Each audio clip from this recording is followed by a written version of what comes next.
صلی اللہ علی محمد و آلہ اجمعین واللعنۃ الدائمۃ علی اعداء محمد و آل محمد اما بعد وفقنا اللہ و ایاکم للعلم والعمل الصالحین انشاءاللہ تعالی۔ یہاں پہ گفتگو میں عبارت یہاں پہ پہنچی ہے کہ فإن لم تتکرر لا مع النکرۃ الثانیہ لم یجوز فی الاولی الرفع ولا فی الثانیۃ الفتح۔ مشہور مثال وہی چل رہی تھی لا حول ولا قوت، کہ لا کے اگر تکرار ہوگا تو ٹوٹل انہوں نے 5 ممکنہ جو اعراب نحوی اعتبار سے بن سکتے ہیں وہ بیان کیے، اور ابھی کہہ رہے ہیں کہ فإن لم تتکرر لا مع النکرۃ الثانیہ، اگر دوسرے نکرہ کے ساتھ لا نہ لگے، واو عاطفہ سیدھی لگ جائے لا حول و قوت یوں ہو جائے، تو پھر وہاں پہ کتنے ممکنہ اعراب بن سکتے ہیں؟ ٹھیک ہے جی۔ اب وہاں پہ کیا کہتے تھے لا حول ولا قوت میں کہ ایک اولا ہے اور ایک ثانی ہے، ٹھیک ہے، اولا کا کیا اعراب دینا ہے حول کا، اور قوت جو ثانی ہے اس کا کیا اعراب دینا ہے۔ تو یہاں پہ کیا کہتے ہیں کہ اگر لا کا تکرار نہیں ہوگا تو لم یجوز فی الاولی الرفع ولا فی الثانیۃ الفتح، کہ اولا میں رفع جائز نہیں ہوگی اور ثانیہ میں فتح جائز نہیں ہوگی، ٹھیک ہے جی۔ اولا میں رفع جائز نہیں ہوگی یعنی رفع کے علاوہ کون سا آپشن بچے گا؟ 2 ہی آپشن بچیں گے رفع کے علاوہ، ٹھیک ہے۔ رفع جائز نہیں ہے یعنی آپ مبتدا تو نہیں بنا سکتے کہ لام کو آپ بالکل ملغا قرار دیں، کوئی عمل بھی نہ دیں، لام کو کوئی نہ کوئی عمل دینا پڑے گا۔ لام کو جب آپ عمل دیں گے تو اس کے پھر 2 قسم کے عمل آئیں گے، یا تو آپ ان والا عمل دیں یا پھر آپ لیس والا عمل دیں۔ اگر آپ ان والا عمل دیتے ہیں تو وہ پھر مبنی لل فتح ہوگا، اگر آپ لیس والا عمل دیتے ہیں تو پھر رفع آنا چاہیے نا، کیوں آسا لیسا حولن یوں ہی پڑھیں گے نا لیسا حولن۔ لیکن یہاں پہ کیا کہتے ہیں کہ لم یجوز فی الاولی الرفع، پہلے میں کیا رفع جائز نہیں ہے، اس کی کیا وجہ ہے جی؟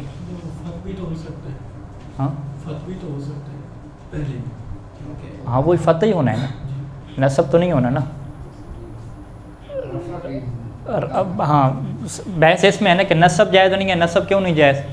کیونکہ یہ قانون ہے کہ لا نفی جنس جو ہے یہ کیا کرتا ہے جی، اگر مفرد ہو اس کا اسم تو اس کو اسی حرکت پہ مبنی کرتا ہے کہ جس کے اوپر وہ منصوب ہوتی ہے۔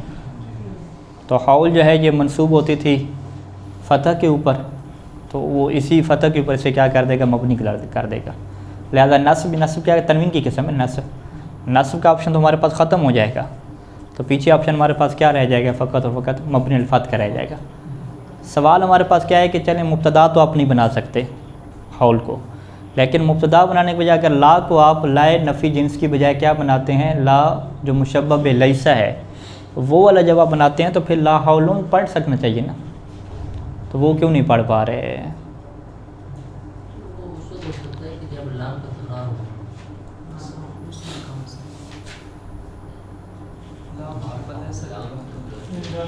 ہاں نہیں، جب لام کا تکرار ہوتا تھا تو رفع پڑھتے تھے یا نہیں پڑھتے تھے پہلے؟ اس میں یہی ہوگا کہ وہ بنے گی نہیں، بس یہی صورت ہے، لا نفی جنسی قرار دیں۔ اس میں ایک شرط کم ہو گئی نا، وہ نکرا والی، یعنی دونوں معمول نکرا ہو تب ہم پڑھیں گے لا کا تکرار تب ہو۔ اس کی 3 شرطیں تھیں نا، 3 شرطیں کون کون سے پوری ہیں یہاں پہ؟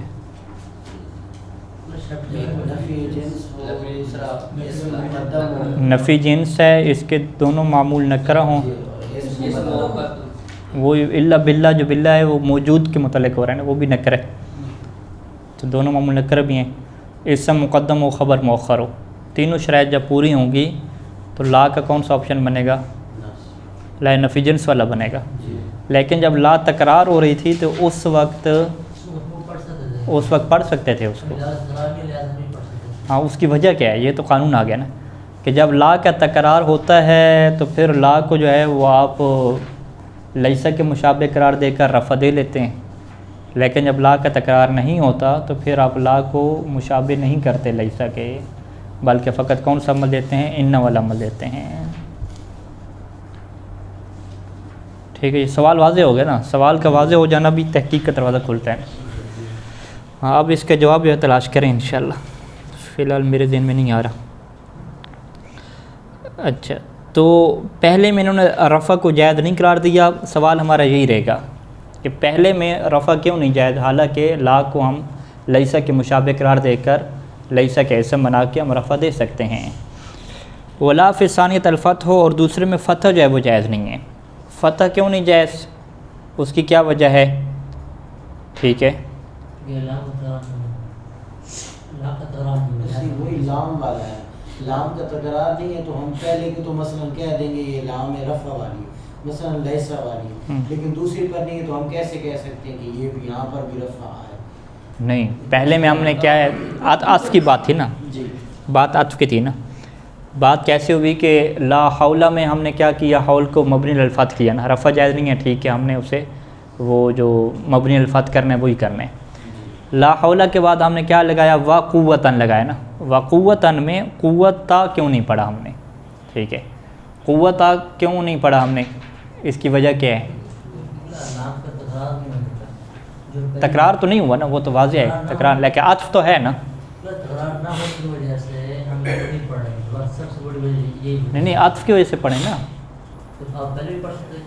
قوت کا عطف کس کے اوپر کریں، حول کے اوپر کریں. جیسے پہلے مثالیں گزری آپ وہاں بھی پڑھ سکتے ہیں، جیسے لا حول ولا قوت الا باللہ، تو ہم ذرا جب پہلے کو رف نہیں دیں گے تو پھر فتح لیں گے نا، تو دوسرے کو کیا کریں، قوتاً پڑھا تو ہو سکتا ہے کہ پہلے کو محل پر رف کریں. ہاں وہی، یعنی جب آپ عطف کریں گے نا قوت کا حول کے اوپر، تو اس کا جو عطف ہے وہ محل کے اوپر ہی ہمیشہ جائے گا، لفظ کے اوپر عطف اس کا نہیں جائے گا. اگر لفظ کے اوپر اس کا عطف جائے یعنی ظاہری طور پہ، تو اس کو بھی کیا ہونا چاہیے، مفتوح پڑھنا چاہیے نا، لا حول و قوت، لیکن ایسا نہیں کر رہے. تو یہاں پہ ناو کا ایک سوال یہ بھی آ جائے گا. ٹھیک ہے، سوال کیسے مرتب ہوگا کہ قوت کا اگر ہم عطف کرتے ہیں حول کے اوپر، تو حول کے اگر محل کے اوپر عطف ہوتا ہے تو قوتاً پڑھ دیتے ہیں، کیونکہ حول کا جو محل ہے وہ منصوب ہے ہمارے پاس، تو اس کی یہ اجازت دیتے ہیں کہ آپ محل کے اوپر آپ عطف کریں. تو ہم اگر محل کے اوپر عطف نہیں کرنا چاہتے، ہم ظاہر کے اوپر عطف کرنا چاہتے ہیں، تو جو مبنی علی الفتح کے اوپر جو عطف ہوتا ہے تو کیا وہ عطف کی صورت میں مفتوح ہوگا یا نہیں ہوگا؟ ٹھیک ہے، سوال یہ ہے. نہیں کیوں نہیں کر رہے، ہم کیوں کی بات کر رہے ہیں نا، قانون سمجھ آ چکا نا. آپ کی بات واضح ہے کہ ابھی لام کا جب تکرار نہیں ہوگا تو ہم قوتا نہیں پڑھ سکتے، قوتاً ہی پڑھیں گے. قوتاً تو پڑھیں گے، قوتاً یا قوتاً پڑھ سکتے ہیں نا، عطف جو کرنے دو کی اجازت دیتے ہیں. وہ کہتے ہیں کہ دیکھیں بات کس کی، عطف کی ہے نا، عطف تو کرنا ہے نا. لا حول و قوتاً عطف کرنے جملہ تو نہیں بنانا نا، کوئی حول کوئی طاقت نہیں ہے، کوئی قوت نہیں ہے سوائے اللہ تعالیٰ کے، یہی ہم کہنا چاہ رہے ہیں نا. تو قوت کا حول کے اوپر جب عطف ہوگا تو عطف کے دو نحوی آپشن جائز کر دیتے ہیں. وہ کہتے ہیں کہ یا اس کا عطف آپ حول کے محل کے اوپر کریں، یا جو ہے وہ لا کے ساتھ ملا کے اس کا عطف کریں، لا کا اپنے اسم کے ساتھ. لا حول کو اگر دونوں کو ملا کے دیکھیں تو یہ فی محل ابتدا میں ہیں، اور جو چیز محل ابتدا میں ہوتی ہے وہ مرفوع ہوتی ہے. لہٰذا آپ اگر اس کا عطف کر رہے ہیں حول کے اسم کے اوپر مع لا، ساتھ لا کو بھی رکھ رہے ہیں، تو پھر آپ قوت کو کیا پڑھیں گے، قوتن پڑھیں گے. اور اگر آپ اس کا عطف فقط حول کے اوپر کر رہے ہیں، لا کو ساتھ نہیں جوڑ رہے، تو حول کیا ہے یہاں پہ محلن منصوب ہے، تو پھر قوتن بھی کیا ہو جائے گا، منصوب ہو جائے گا. تیسرا آپشن کیا ہے کہ ہم اس کا جو عطف کریں وہی مبنی کے اوپر ہی کریں، ظاہر کے اوپر کریں. جیسے قوتہ وہاں پہ ہے تو ظاہری طور پہ عطف ظاہر کے اوپر بھی ہو سکتا ہے، تو اس کو یہاں پہ کیوں ممنوع قرار دیا گیا ہے. ٹھیک ہے، سوال واضح ہے یا ابھی واضح نہیں ہے؟ ٹھیک ہے، ہاں سوال واضح ہے، ہاں سوال واضح ہو گئے نا، ابھی ان کے جواب تلاش کرنے ہیں.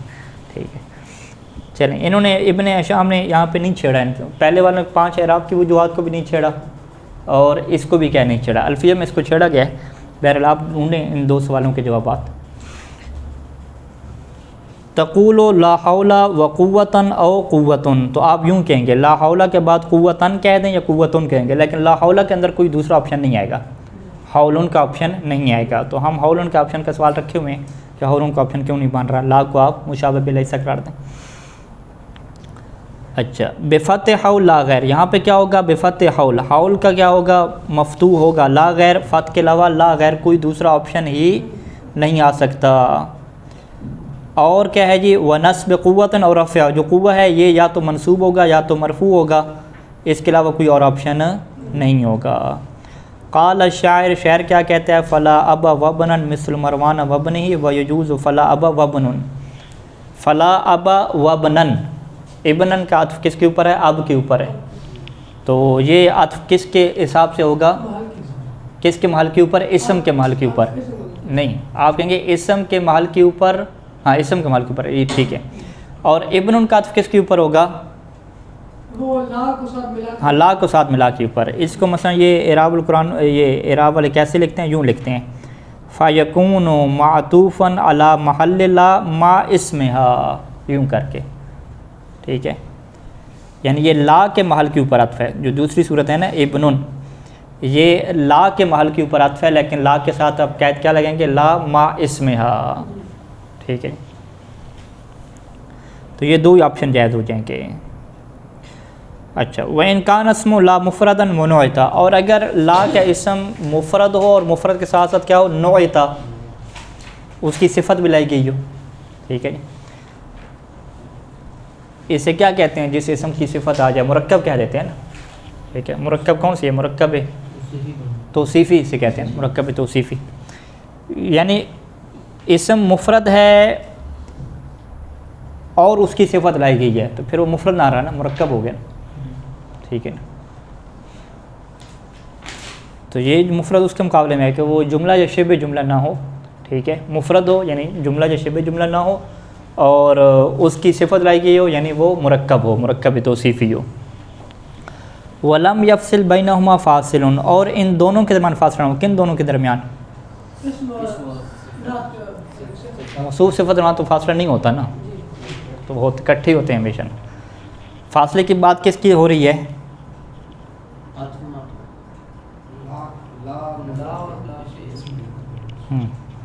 نہیں، اسی کی بات ہو رہی ہے، موصوف اور صفت کا فاصلے کی بات ہی ہو رہی ہے۔ ابھی یہ ایک ایسی مثال ذکر کریں گے کہ جس میں موصوف اور صفت کا فاصلہ آ جائے گا، تو وہ کب ہوتا ہے کہ جب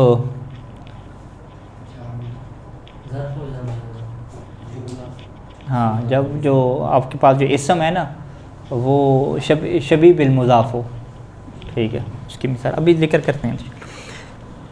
تو لم یفصل بینہما فاصل، یعنی موصوف اور صفت کے درمیان کوئی فاصلہ نہ ہو۔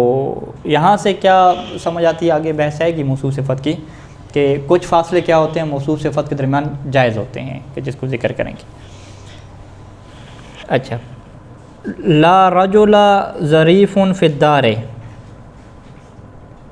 لا رجل ظریف میرے پاس لکھا ہوا ہے، ٹھیک ہے جی، نہیں نہیں شبیہ بالمضاف ہے ہی نہیں ہے۔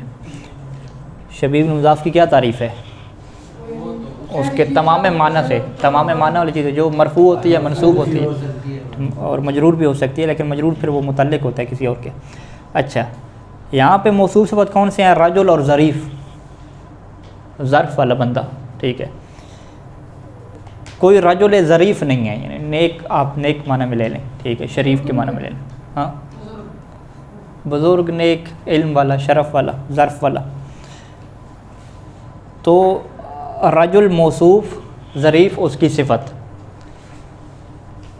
تو صفت کیا ہوتی ہے؟ توابع میں سے ہے، صفت کو وہی آپ اعراب دیتے ہیں جو موصوف کا ہوتا ہے۔ تو یہاں پہ ظریف کے کون کون سے اعراب آ سکتے ہیں؟ تو یہاں پہ بھی یہی کہہ رہے ہیں کہ اگر آپ ظریف کو رجل کے تابع قرار دیتے ہیں لا کو چھوڑ کے، تو پھر اس کا کون سا اعراب آئے گا؟ ظریفاً آئے گا، لا رجل ظریفاً، کیونکہ رجل کیا ہے؟ منصوب ہے، فی محل نصب ہے، فی محل نصب یا منصوب کہیں گے؟ منصوب کہیں گے، محل نصب کہیں گے، منصوب کہیں گے، لیکن مبنی ہوگا اس کے اوپر، مبنی ہوگا تو محل نصب ہو گیا نا۔ منصوب ہے لیکن منصوب ہے یا مبنی ہے؟ مبنی ہے، مبنی کہیں گے، مبنی یعنی فی محل ہو گیا نا، پھر تو مبنی الفتح ہو گیا۔ تو لا رجل ظریفاً اسے ہم پڑھ دیں گے، کیونکہ اس کو تابع قرار دیں گے رجل کے محل کے اوپر۔ اسی طریقے سے ظریفن بھی پڑھیں گے مرفوع، وہ کب پڑھیں گے کہ جب اس کو لا کے ساتھ کیا کریں گے، لا اور اس کے ساتھ مثال دیں گے۔ ہاں اس کے تابع قرار دیں گے۔ جاز فی صفت الرفع، صفت میں رفع جائز کس بنیاد پہ، علی موضع لا مع اسمہا، ساتھ کیا لکھا، مع اسمہا۔ تو صفت کے اندر رفع تب جائز ہے کہ جب آپ اسے کس کے مقام پہ رکھیں کہ یہ لا کا جو اسم ہے اس کے ساتھ ملا کے اس کی جگہ پہ اس کو صفت بنائیں۔ فإنہما فی موضع الابتداء، کیونکہ یہ جو دونوں ہیں، کون دونوں، لا اور اس کا جو اسم ہے، یہ فی موضع الابتداء، یہ محل ابتدا میں، اور محل ابتدا کیا ہوتی ہے، مرفوع ہوتی ہے۔ والنصب، اور نصب کیسے جائز ہے، علی موضع اسمہا، کہ آپ اس کو اسم کے محل پہ رکھیں، لا کو آپ چھوڑ دیں۔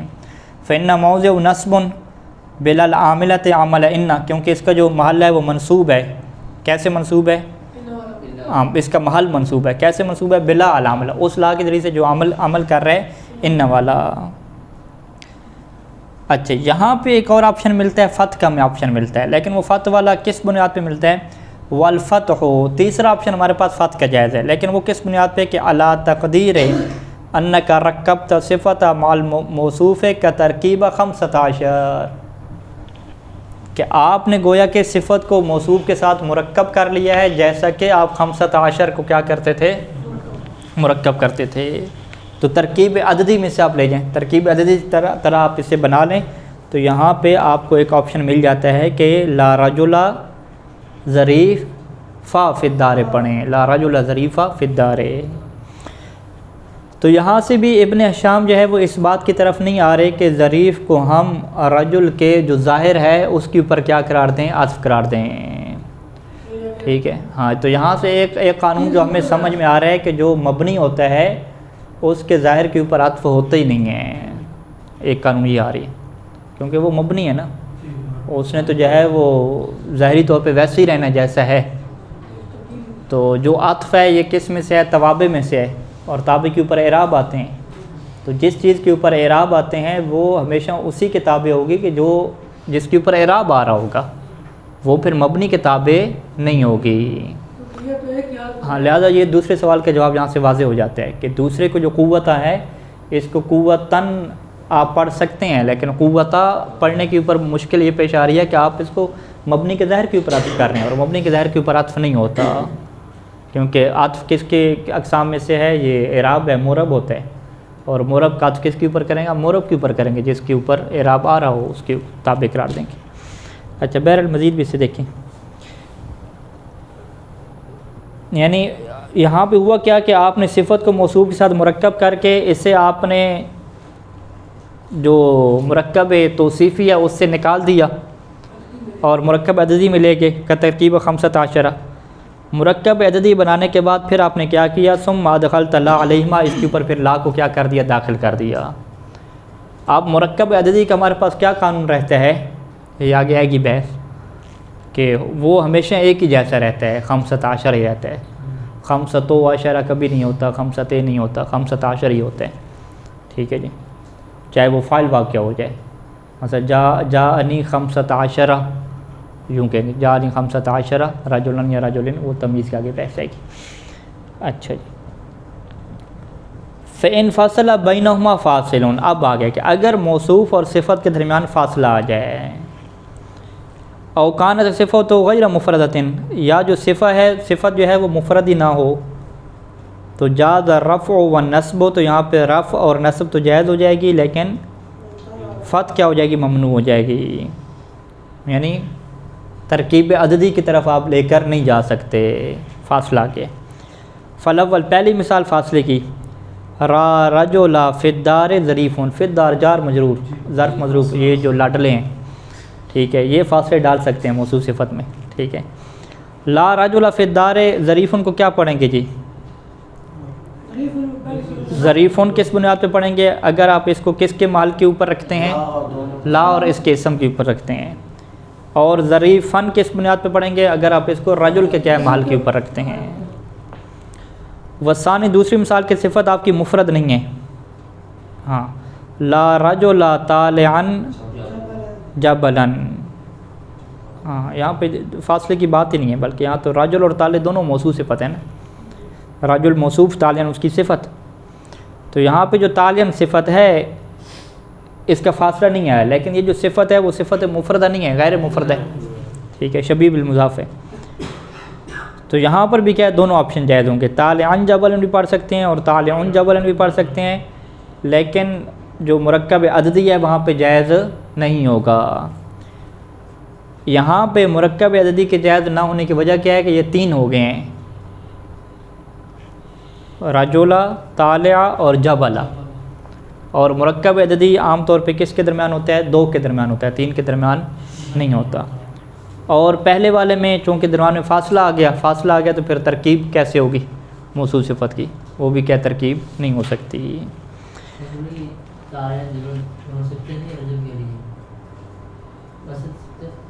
طالعن کو کیا کہتے ہیں، شبیہ بالمضاف کہتے ہیں نا، مضاف تو نہیں کہتے، شبیہ بالمضاف کہتے ہیں۔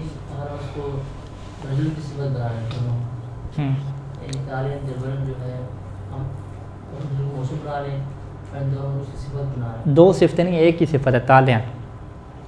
جبرن طالعن کے لیے کیا واقعہ ہو رہا ہے، مفعول واقعہ ہو رہا ہے۔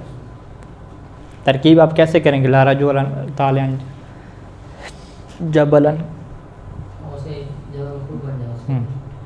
ترکیب کیسے ہوگی لا رجلا طالعن جبرن کی، ترکیب کریں۔ لا کا اسم ہو گیا رجل، پھر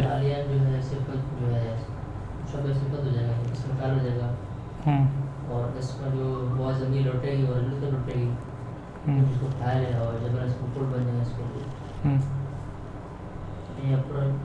پھر خبر کدھر ہے لا رجلا کی، وہ موجود ہے، ہاں موجود ہے جو اس کے بعد، ہاں اس کو معذوف رکھیں گے، خبر کو کیا رکھیں گے ہم، معذوف رکھیں گے۔ لا رجلا موجودن، کون سا رجل موجود نہیں ہے ہمارے پاس، وہ رجل جو پہاڑ پہ چڑھنے والا ہے، وہ نہیں ہے نا،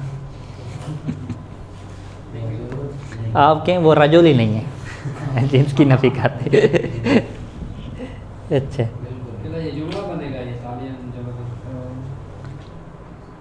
نہیں، اگر آپ اس کو طالعن جبرن کو جملہ بنائیں، جملہ تو اسے نہیں کہتے نا وہ لوگ، شبیہ بالمضاف کہتے ہیں، یعنی جملہ کیا ہوتا ہے، تام ہوتا ہے نا، مرکب ناقص کو جملہ تو ہم نہیں کہتے ہیں۔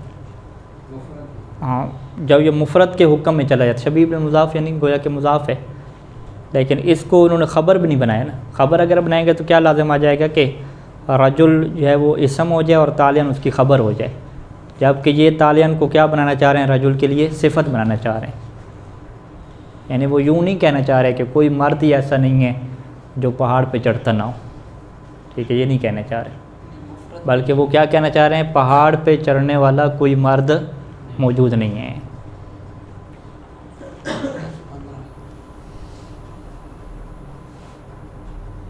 ہاں یہ صفت کی ساری بات ہے، پھر وہی خبر اس کی معذوف رکھنی پڑے گی۔ پہلی والی مثال میں کیا ہے، لا رجل فی الدار ظریف میں، فی الدار وہاں پہ کیا بن جائے گا، خبر بن جائے گی، لا رجل موجود فی الدار، ظریف کو وہاں پہ کیا بنائیں گے، اس کی رجل کی صفت بنائیں گے۔ ہاں یہ ترکیبیں پھنسا سکتی ہیں آپ کو بھی، اس کے اوپر توجہ رکھیں۔